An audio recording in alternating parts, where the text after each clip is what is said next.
मर्द औरत को छोड़ने में जल्दबाजी करता है, इसलिए वो उम्र भर पछताता है। और स्त्री मर्द को आसानी से नहीं छोड़ती, और जब छोड़ देती है तो कभी नहीं पछताती। ये बात सिर्फ एक लाइन नहीं, बल्कि रिश्तों की सबसे बड़ी सच्चाई है। मर्द अक्सर गुस्से में, अहम में या किसी और के बहकावे में आकर जल्दी जल्दी फैसले ले लेता है। उसे लगता है कि अगर ये औरत चली भी गई तो फर्क क्या पड़ेगा। वो भूल जाता है कि हर इंसान को बदलकर फिर से वैसे ही अपनाने वाला कोई नहीं मिलता।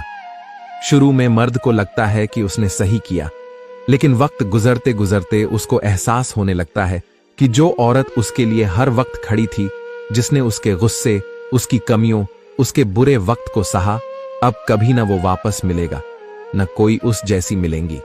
और यही सोच सोचकर वो उम्र भर पछताता है। वहीं औरत की फितरत अलग होती है। वो आसानी से रिश्ता नहीं छोड़ती, क्योंकि वो अपने रिश्तों को बचाने के लिए अपनी खुशी, अपनी नींद, यहां तक कि अपनी पहचान तक कुर्बान कर देती है।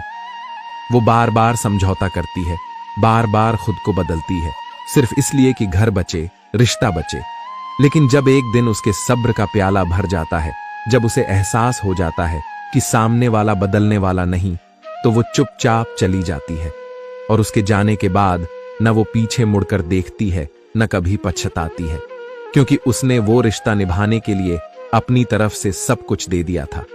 मर्द सोचता है कि औरत बिना उसके रह नहीं पाएगी, लेकिन ये भी सच ये है कि जब औरत खुद को समझ जाती है तो वो किसी पर निर्भर नहीं रहती। औरत का जाना मर्द को खालीपन दे जाता है, पर मर्द का जाना औरत को उसकी खुद की कीमत सिखा जाता है। अगर आप भी मेरे इन बातों से सहमत हैं तो इस वीडियो को लाइक और शेयर जरूर करें।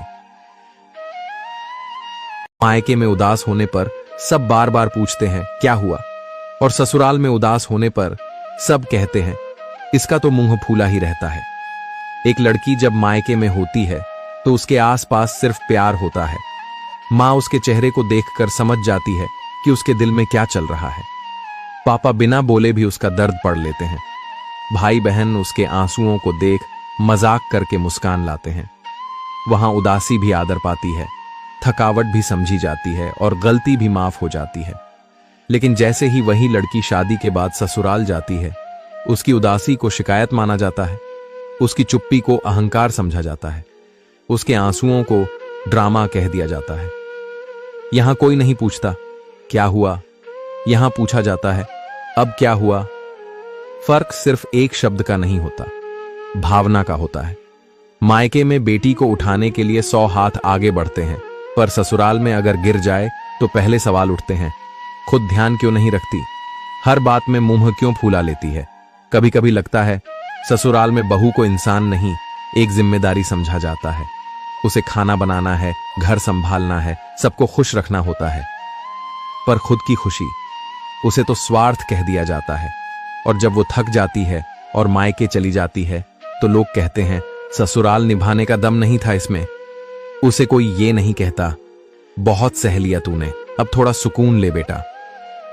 अगर आपको भी कभी ऐसा महसूस हुआ हो कि मायके ने तसल्ली दी लेकिन ससुराल ने ताना, तो इस वीडियो को एक लाइक और शेयर करना मत भूलना। सुख और दुख नसीब से मिलता है, अमीरी और गरीबी से इसका कोई लेना देना नहीं। रोने वाले महलों में भी रोते हैं, और किस्मत में खुशियां हो तो झोपड़ी में भी हंसी गूंजती है। हम अक्सर सोचते हैं कि अगर हमारे पास ढेर सारे पैसे होंगे, बड़ा घर होगा, महंगी गाड़ियां होंगी, तो जिंदगी आसान और खुशहाल हो जाएगी। लेकिन सच्चाई ये है कि महलों की ऊंची दीवारों के अंदर भी आंसुओं का समंदर भरा होता है। आपने देखा होगा कई अमीर लोग दिन रात टेंशन में रहते हैं, परिवार में प्यार नहीं होता, रिश्तों में दूरी होती है। वो अपने बिजनेस, शोहरत और दिखावे में इतने उलझ जाते हैं कि असली सुकून खो देते हैं। उनके पास सब कुछ होता है, बस वो मुस्कान नहीं होती जो दिल से निकले।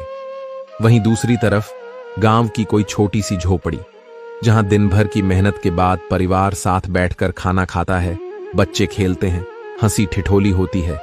वो लोग अमीर नहीं होते, लेकिन दिल से अमीरी जीते हैं, क्योंकि उनकी किस्मत में सच्चे रिश्ते और चैन की नींद लिखी होती है। सुख और दुख कभी भी पैसों से नहीं खरीदे जा सकते।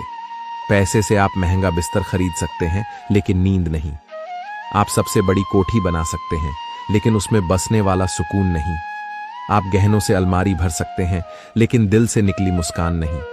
इसलिए जब जिंदगी में दुख आए तो खुद को गरीब मत समझना, और जब खुशी मिले तो उसे सिर्फ पैसों का तोहफा मत मानना, क्योंकि ये सब नसीब से मिलता है। याद रखो, किस्मत में खुशी हो तो झोपड़ी भी स्वर्ग लगती है, और किस्मत में गम हो तो महल भी कैद खाना बन जाता है। अगर ये बात आपको सही लगी तो इस वीडियो को लाइक और शेयर करो। शायद कोई ये समझ जाए कि दौलत से नहीं, दौलत वाले दिल से खुशी मिलती है।